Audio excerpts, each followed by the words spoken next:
Y ahora nos vamos con Isabel Rodríguez, que decíamos que es secretaria general de Trabajadores Unidos, de fundamentalmente Función Pública. La Función Pública, Función sí. Pública. Las consejerías de gobierno. Bueno, pues habéis dejado un gobierno, viene otro. ¿Hablamos primero del que dejamos o...? Pues es que... Haznos un análisis. Unas breves pinceladas. Bueno, en principio, lo que dices, acabamos de estrenar un gobierno. De hecho, ha habido escasos 3 consejos de gobierno en los que, además, este nuevo gobierno lo que ha hecho es cesar y nombrar cargos. No hemos visto todavía ninguna decisión trascendental. ¿Y qué se va a encontrar este gobierno? Pues con grandes retos muy importantes, cuestiones que están ahí enquistadas de hace muchas legislaturas y que entendemos que va a ser complicado resolver incluso en estos 4 años. Desde los empleados públicos se ve con escepticismo, ¿no?, el que puedan, ¿no?, resolverse cuestiones como lo que anunciaba la presidenta de simplificar la gestión administrativa.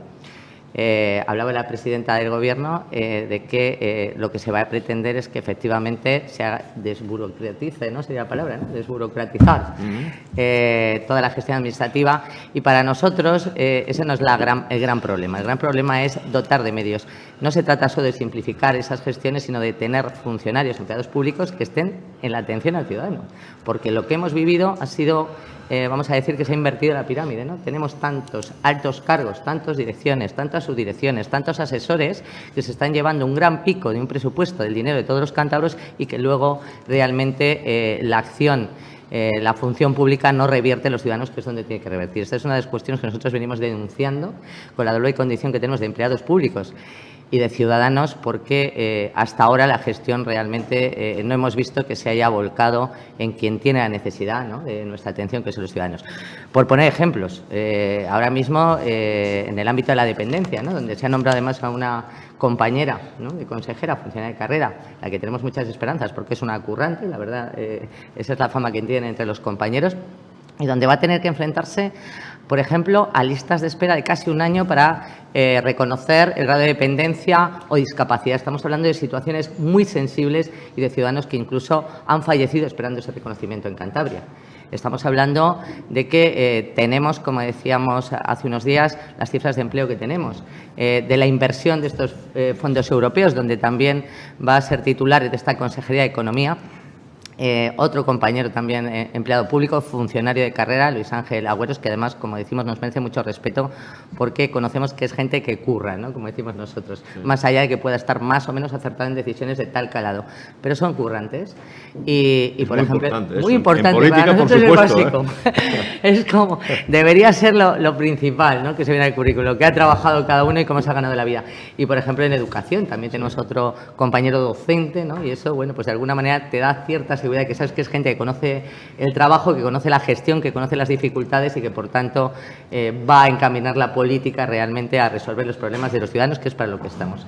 Entonces, en principio, eso es un poco, ¿no?, el reto que tiene este nuevo gobierno. Nos han sorprendido nombramientos, no todo es de color de rosa. Ha habido críticas internas entre los empleados públicos, por ejemplo, por el mantenimiento de algunas direcciones que venían ¿No os lo esperabais? Del antiguo. No nos lo esperábamos. Por ejemplo, direcciones que venían ya del antiguo régimen, como decimos nosotros, de la antigua legislatura, sí, sí, y que nos han llamado poderosamente la atención porque no se han destacado por una buena gestión. Entonces, ahí sí que es cuando quien conoce desde dentro del trabajo no le sorprende. Quizás al ciudadano de a pie no está tan al detalle, pero nosotros sabemos un poquito cómo se ha trabajado y pensábamos que no se merecía el mantenimiento de algunas de las direcciones y yo creo que el tiempo al Gobierno se lo va a enseñar, ¿no?, que no va a resolver los problemas, sino que han seguido generando y han seguido manteniendo. Y hablamos sobre todo en el carácter interno de nuestra empresa, que sería, bueno, pues el de estructurar con eficiencia, eficacia y empleando bien los recursos los puestos de trabajo que tienen, que, como decimos, están destinados a los ciudadanos. Y hablamos, por ejemplo, de dineros que nos hemos gastado todos para actualizar unas fichas de puesto. Cuando hablamos de fichas de puesto, para que a todos nos suene de lo que estamos hablando de las tareas que tienen que hacer los funcionarios para servir bien al ciudadano. Nosotros ahora mismo tenemos fichas de puesto con tareas del año 85, 86, donde todavía vienen las tareas de escribir a máquina o... Bueno, todo esto, que pagamos yo creo que una cifra de 17.000 euros en su momento para que se hiciera un informe y poder actualizar todo esto, porque al final lo que estamos hablando es de gestión y de servicio al ciudadano, pues no hemos visto el dinero, no hemos visto los informes. Esto depende de unas de las direcciones que se han mantenido con este nuevo Gobierno, que entendemos que igual todavía no ha decidido quién puede ser mejor, ¿no?, para realizar esta gestión. O algún consejero que nos hemos encontrado, algún nombramiento de alto cargo, donde, pues bueno, pues en su gestión empresarial, pues tampoco se ha destacado por ser precisamente alguien, vamos a decir, avispado, ¿no?, en esa gestión, sino por tener algunos problemas serios, incluso con las propias administraciones. Aquí puedes decir todo lo que crees conveniente. Bueno, ya, hay que salir de aquí después, dices, ¿no? Bien. Bueno, a veces los presentadores somos un poco liantes. Sí, eso ya también.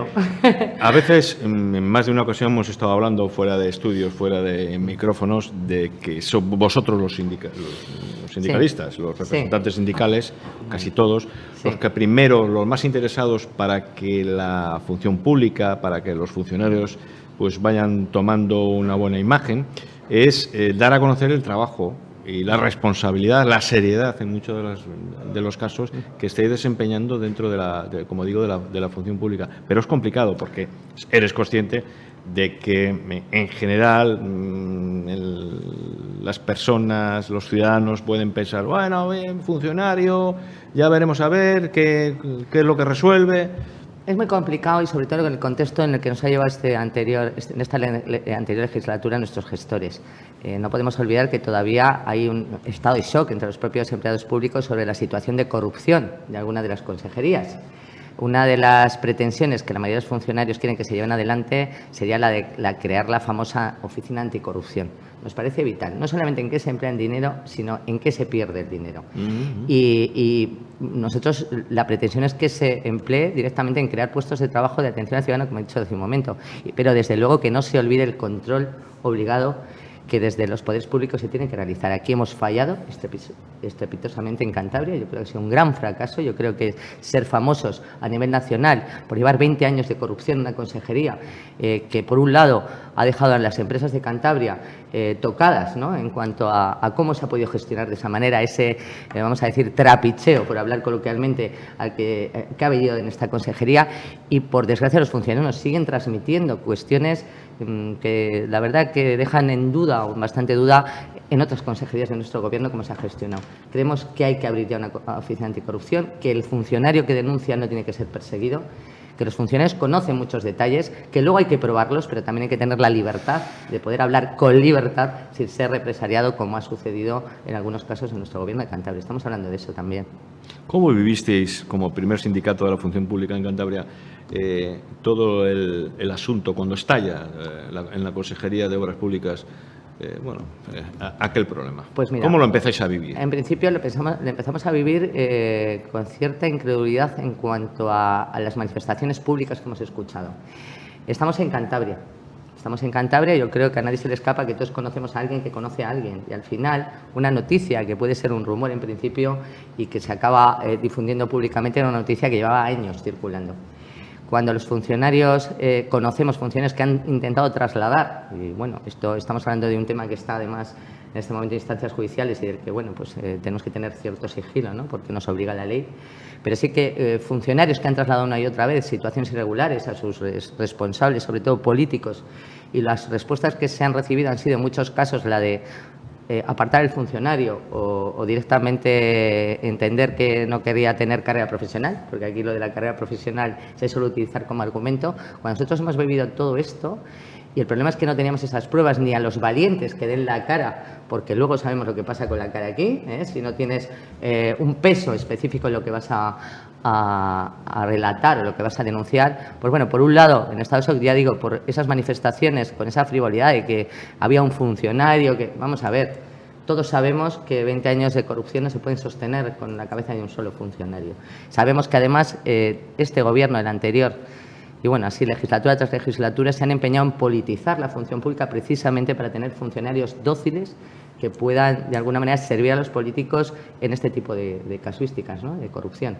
No es la idea del funcionario. El funcionario no tiene la autonomía suficiente como para tomar estas decisiones si no hay un político o varios políticos o un Gobierno que realmente les esté respaldando y se esté nutriendo de ellas. Estoy interpretando de que pudiera haber políticos que miraron para otro lado sabiendo...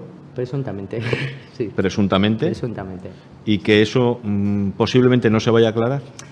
Pues no sabemos. Nosotros confiamos en el sistema judicial, como no puede ser de otra manera. Son compañeros también funcionarios, ¿no? En otro estrato de la función pública, del empleo público. Confiamos en su independencia, confiamos en que la presión no llegue a ese nivel, ¿no? Pero, por otro lado, vivimos y seguimos viviendo, y de ahí nuestra exigencia de auditorías en las consejerías y nuestra exigencia de Oficina Anticorrupción, seguimos viviendo con mucha lasitud, o se sigue viviendo con mucha lasitud algunas cuestiones que están sucediendo en el ámbito de la función pública y que deberían atajarse. Y nosotros hemos sido los primeros en salir a la palestra, en denunciar muchísimas, vamos a decir, licitaciones y adjudicaciones que a nuestro juicio no tenían sentido. ¿Has tenido alguna vez algún compañero dentro de tu organización sindical que te haya dicho, por decir la verdad, estoy teniendo muchas presiones y no aguanto más? Compañeros. Nosotros tenemos muchos compañeros, en muchos casos, cuando se habla de las bajas, ¿no? Se habla de las bajas del funcionario vago que coge la baja, etcétera, etcétera, que esto es otra de las, ¿no?, de las leyendas urbanas, que en algún caso en todas las profesiones entiendo que haya gente irresponsable, pero no precisamente tiene por qué ser en el ámbito funcionarial. Otros tenemos compañeros que incluso con bajas largas porque se les ha impedido hacer su trabajo. Tenemos el problema de los técnicos, por ejemplo, en el Gobierno de Cantabria. Lo hemos tenido durante años también, ¿eh? No quiero demonizar ni a un gobierno ni a otro, porque esto es algo endémico, es algo que sucede. Yo creo que no nos podemos llevar las manos en la cabeza porque muchos lo conocemos, ¿no? Es algo que sucede. ¿Qué problemas tenemos? Pues que el funcionario al técnico al que se le pone un informe y se niega a firmarlo. El técnico, al final, el que firma un informe es el que luego se puede ver comprometido legalmente, ¿eh? Depende de lo que firme. ¿Qué sucede? Ese funcionario de alguna manera no va a tener una vida profesional fácil, por decirlo. Luego hay concursos, hay situaciones en las que no se sabe cómo y de qué manera, pues parece ser que se cambia un mérito, se modifican las reglas del juego para que al final, lo que sucede al final es que ese funcionario, que igual tiene muchos años, mucha experiencia, mucho trabajo a sus espaldas, pues no puede obtener ese puesto. Y sin embargo, nos encontramos en otros ámbitos, como hay direcciones generales que no se inhiben a la hora de nombrar una comisión de valoración para un familiar. O sea, quiere decir que al final a todos nos está sonando la música. Yo creo que a todos nos suena la música. Otra cosa es los que podamos poner la letra sin recibir luego ningún tipo de represalia. ¿Y esto tiene solución? Yo creo que la primera solución pasa por lo que comentaba hace un momento Quique, sí, ¿no? La primera solución es que la gente que llega a la política, en primer lugar, ¿no?, que son nuestros responsables. Yo hablo de mi empresario en este caso y hablo de los políticos como responsables de la empresa, ¿no? Que la gente que llegue a la política, que los políticos que realmente accedan con una vocación. O sea, la primera es el cambio de mentalidad. Ese cambio de mentalidad tiene que pasar porque no se pueda vivir exclusivamente de la política.